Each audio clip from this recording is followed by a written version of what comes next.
Champions ট্রফিতে হতাশাজনক performance করলেও ইংল্যান্ডের হারে আর্থিকভাবে বেশ লাভবান হলো বাংলাদেশ।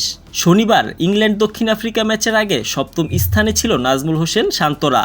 সেই হিসেবে 1,69,00,000 টাকা পাওয়ার কথা ছিল তাদের। তবে ইংল্যান্ড তাদের গ্রুপ পর্বের সব ম্যাচ হেরে যাওয়ায় বাংলাদেশ 6 থেকে টুর্নামেন্ট শেষ করেছে। তাতে 4,22,00,000 টাকার বেশি পাচ্ছে বাংলাদেশ, যা সপ্তম স্থান অর্জনের চেয়ে প্রায় 3 কোটি টাকা বেশি। এছাড়া অংশগ্রহণ করায় 1,51,00,000 টাকার বেশি পাচ্ছে বাংলাদেশ।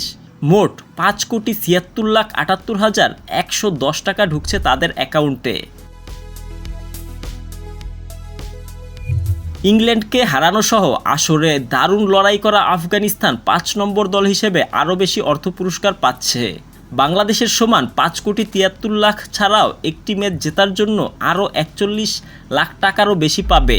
সপ্তম ও অষ্টম দল হিসেবে পাকিস্তান ও ইংল্যান্ড পাবে 3,31,00,000 টাকা করে। এবারের চ্যাম্পিয়ন্স ট্রফির শিরোপাজয়ী দল পাবে 27,06,00,000 টাকারও বেশি, সঙ্গে ম্যাচ জয়ের বোনাস। রানার্স আপ দলের প্রাইজ মানি 13,53,00,000। সেমিফাইনাল থেকে বাদ পড়া দুই দলের প্রাইজ মানি 6,76,00,000 টাকারও বেশি। বৃষ্টির কারণে পাকিস্তানের সঙ্গে পয়েন্ট ভাগাভাগি করে বাংলাদেশ। দুই দলেরই পয়েন্ট সমান সমান। তবে রান রেটে পাকিস্তানকে পেছনে ফেলে গ্রুপে তৃতীয় স্থান শান্তর দল। 1 পয়েন্ট পাওয়ায় স্বস্তি থাকলেও লম্বা সময় পর আইসিসি ইভেন্ট থেকে শূন্য হাতে ফিরছে বাংলাদেশ।